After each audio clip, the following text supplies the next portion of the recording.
I put that stone back. I want you to know that first, before anything else gets said here tonight.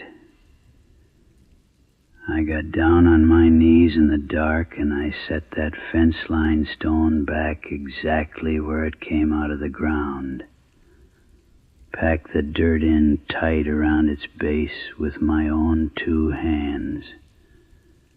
And the gap behind it is still there. That's the part that won't let me sleep right. Even now. Even 3 counties gone from that hollow. Not the sound the ground made when I first pulled it loose. Not what looked back at me out of the hole underneath it. Just that I put it back the way I found it. Careful as any man could manage. And it didn't matter one bit. Let me take you back. Let me take you back slow. The way these things always start slow. Long before Grant Ashby understood what he'd actually been hired to survey, and long before anybody in Tanager Hollow bothered telling him the truth of that line. Grant made his living as a licensed land surveyor, the kind of quiet work that meant driving a truck full of stakes and a GPS rig out to properties nobody else wanted to think too hard about. Boundary disputes were his specialty, the sort of job that came through the county court system when 2 neighbors couldn't agree where one man's dirt stopped and the next man's started. He had a reputation for being careful, for getting a line right the first time. The Tanager Hollow job came through the county in late October, a court order sitting behind it. 2 families, the Tanners and the Vess family, had farmed adjoining land at the bottom of that hollow for longer than either side could properly document. And a fence line running between their properties had never once been formally surveyed against the deeds. It hadn't mattered for generations. It mattered now because both families needed clear title to refinance, and no bank in the state would sign off on either loan until somebody put a legal, certified line between the Tanner place and the Vess place. Grant drove down into Tanager Hollow on a gray Tuesday morning, the kind of low sky that sits on a mountain and doesn't move all day. The paved road gave out a mile past the last mailbox, and the truck rocked slow over a gravel track that hadn't seen fresh stone in years. Sourwood and black gum crowded in tighter the farther down he went, until the canopy shut out most of the gray light overhead, and the air turned cool and close. He didn't pass another vehicle the whole way in.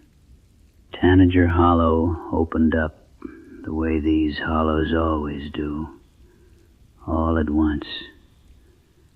A narrow bottomland pinched between 2 ridge lines, with a creek called Coldwater Fork running along the low side of it. The Tanner place sat on the north slope, a white farmhouse gone gray at the corners. The Vess place sat opposite it on the south side, a smaller frame house with a barn leaning a few degrees past where a barn ought to lean. Between the 2 properties ran the fence line, a run of old fieldstones set into the ground at even intervals, waist high. None of them cut or quarried. Just hand-set stones somebody had chosen and placed long before either family now living there had been born. Grant's job, on paper, was simple. Locate the deeded boundary using the recorded legal description. Set new survey pins at the true corners. Certify the line. File the report. Let the bank do the rest. He unloaded his equipment that first morning at the fence line itself, expecting an afternoon's work at most for a property this size. The deed didn't match the stones. That was the first thing Grant found. And it should have been a small thing, the kind of minor discrepancy he cleared up on half his jobs. Old deeds ran on meets and bounds instead of coordinates.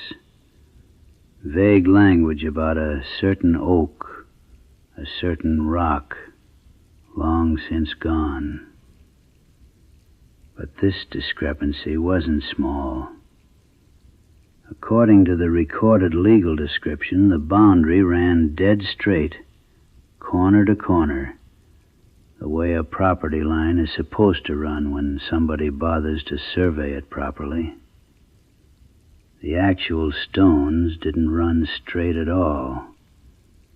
They bowed, gently but unmistakably, a good 6 feet off true at the deepest point, out and around a stand of old sourwood trees at the center of the hollow, before straightening back to meet the recorded corners on either end.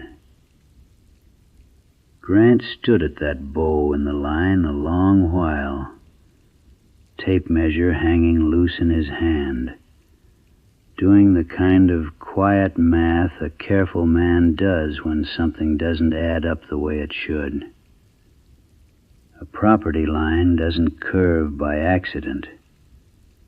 Somebody set every one of those stones on purpose, and somebody had gone 6 feet out of their way to leave that stand of sourwood trees standing just outside whatever the line was keeping in or keeping out.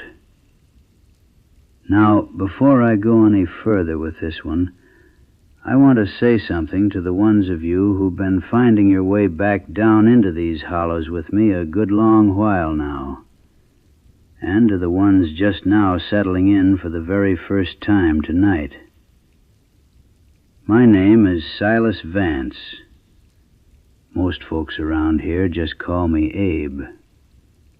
If you're new to us, I'd ask you to go on and tap that subscribe button so you don't lose the path back to this porch. Now, hush down a little and get comfortable. Because Grant Ashby had a stone in front of him that wasn't finished teaching him anything yet. There's a woman who lives at the head of Tanager Hollow, up past where the gravel gives out entirely. Name of Ottie Bird. And Grant went to see her that same afternoon, mostly on the recommendation of the Vess family, who told him she was the only one left who might remember anything about that fence line before it was a fence line. Ottie's place sat back off the last stretch of drivable road behind a stand of black walnut, and she was out on the porch before Grant had even shut his truck door, like she'd been watching that road a good while already, waiting on somebody to finally come ask. She was well past 80, sharp-eyed, small enough that the porch rocker nearly swallowed her, and she looked Grant over a long moment before she asked whether he'd been down at the Stones yet. He told her he had. She told him to come sit then, because a man who'd already stood at that bow in the line needed to hear a few things first. Inside, over coffee Grant hadn't asked for, Oddie told it slow, the way a story gets told by somebody who's heard it told 100 times before her. Her grandmother used to say the Tanager line was older than either family farmin' beside it, set by whoever worked that ground before the Tanners or the Vest name ever arrived to claim it. The rule handed down alongside it was short, and the same regardless of who told it. Never move a fence line stone. Not to true up a crooked line, not for the county, not for a bank. The line wasn't drawn to mark whose dirt was whose. It marked where something had agreed, a long time back, to stay put. And every stone in that bow was a promise being kept that nobody would come along later and straighten it out. Grant asked her, careful, what exactly the line was keeping in. Oddie said she didn't rightly know, not the shape of it, not the name of it. Only that neither family had ever once tried to farm that little stand of sourwood, not in all the years anybody living could account for.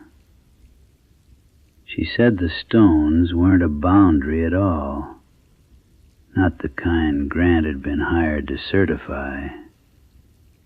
They were a leash, laid out link by link, and a leash only holds so long as every link stays exactly where it was set. Grant drove back down to the fence line, turning that over the way a practical man turns over a story he doesn't believe and can't quite set down either.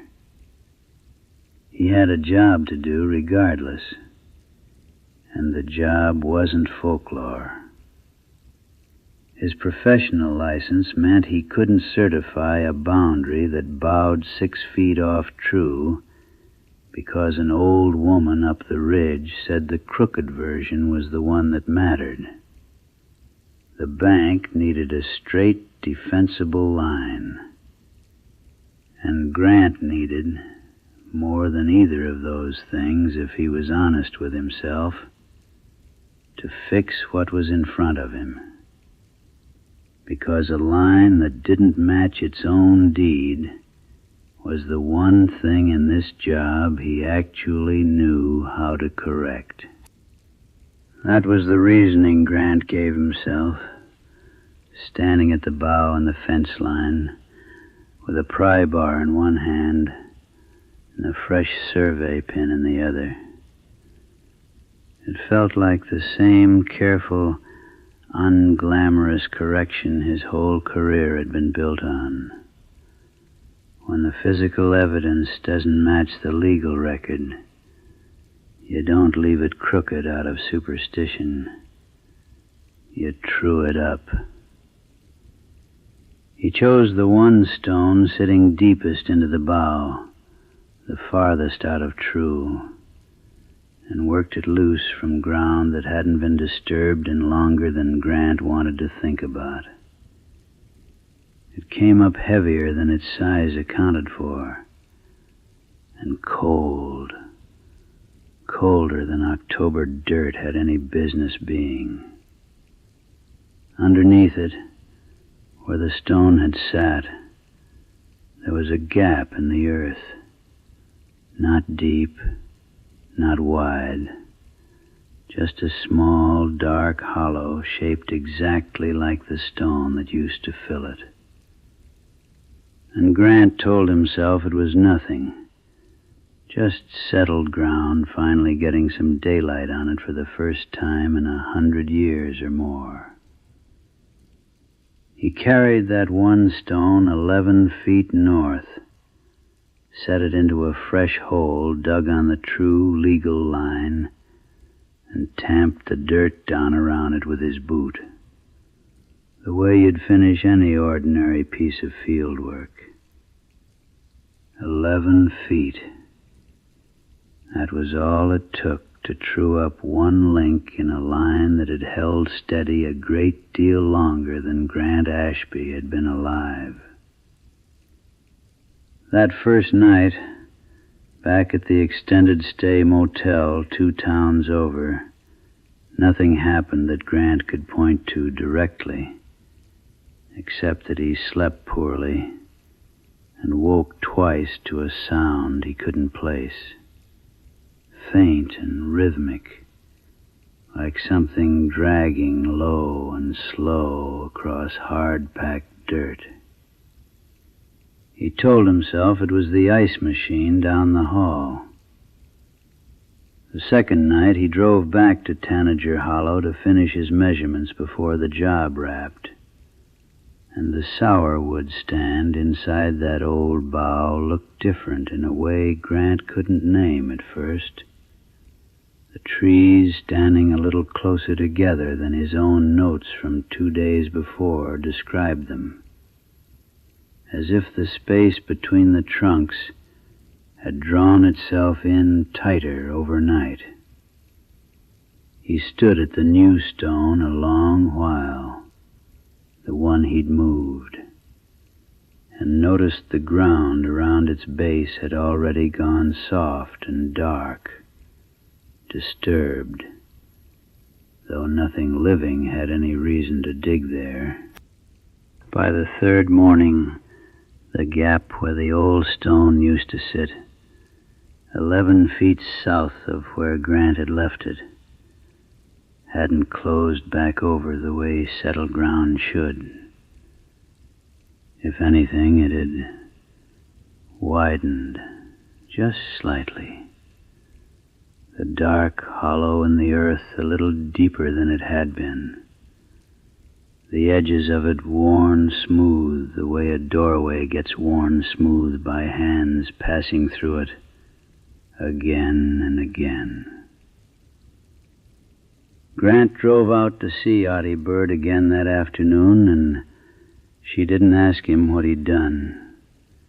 She only looked at him a long moment on her porch, the way you'd look at a man who'd already told you the answer without saying a word. And she told him, plain, to put the stone back before the sun went down. Exactly, not close, or the leash would keep right on paying out loose. Grant went back down to the fence line with the last of the daylight going gray and thin over the ridge, and he found the 11th foot he'd measured out so carefully 2 days before. And he pried the stone loose again, and he carried it back south, and he set it down into the old gap in the earth as close to its original seat as memory and a tape measure could put it. He tamped the dirt in tight around its base with his own 2 hands, the way you'd close a wound you were hoping hadn't gone too deep yet, to heal over clean. It didn't seat right. That was the part Grant couldn't explain to anyone afterward. Not to the county, not to either family, not even to himself in the quiet weeks after he left that hollow behind. The stone sat in its old place by every measurement he could take, and the gap beneath it was gone from sight, filled in, packed down. But the ground around it stayed different after that, colder, softer underfoot than the rest of the line. And some nights, standing at his truck with the last light going out of the sky. Grant swore he could feel that whole bow in the fence watching the spot, the way a leash still remembers being pulled taut even after somebody lets the tension back off. He filed his report the next week, and it wasn't the report either family had paid for. He certified the boundary as unresolved, pending further review, and he recommended in writing that no party disturb the existing stone markers under any circumstances until that review took place. The bank didn't like it. Neither family liked it much better. Grant didn't care by then. He'd learned the hard way that some lines aren't drawn for the people standing on either side of them. He hasn't been back to Tanager Hollow since, though he thinks about it some nights, about that bow in the fence and that stand of sourwood trees standing exactly as far from the true line as somebody, a long time back, decided was safe. He tells people the job went cold, professionally speaking, which is true enough as far as it goes. What he doesn't tell most people is what he started noticing about 6 weeks after he got home, 3 counties over, in a yard he'd owned outright for going on 9 years now. There's a line of small stones along the back edge of his own property, set into the grass at even intervals, and Grant doesn't remember gathering them. He doesn't remember setting them there, not one at a time, not all at once, though the ground beneath each one looks settled, undisturbed, like it's been that way a good long while. He noticed the first stone on a Tuesday and didn't think much of it. He noticed the second one the following week, a little farther along the same edge of yard, roughly the same distance from the first as the first had been from nothing at all. He hasn't moved either of them. He tells himself he's simply forgotten doing it, some idle habit picked up without meaning to, the kind of thing a tired man does without noticing. But some mornings now, Grant wakes up with dirt still under his fingernails, and he doesn't remember going outside at all. Before I let this one go quiet, I want to say it again, plain, the way I try to at the close of every file. My name is Silas Vance, and folks around here call me Abe. And if tonight was your first time settling in on this particular porch, I hope Tanager Hollow treated you gentle. So if you ever find yourself standing at an old fence line that bows where it's got no earthly reason to bow, I'd ask you to remember Grant Ashby and to remember that bend around the sourwood trees and to leave every stone exactly where somebody, a long time back, decided it needed to stay. Don't reach for the pry bar. Whatever that line is holding, it was never asking to be corrected. It was asking to be left alone. The hollow's quiet now, the way it gets this time of night. And somewhere down at the bottom of Tanager Hollow, Coldwater Fork is still running low and slow past a fence line that bows around a stand of sourwood trees nobody farms, and nobody explains. The stones are all back in their places. For now. Rest easy tonight. Let the line hold on its own for a while longer. This has been the Redacted Archives. I'm Silas Vance. Folks call me Abe. Sleep easy, and I'll see you at the next file.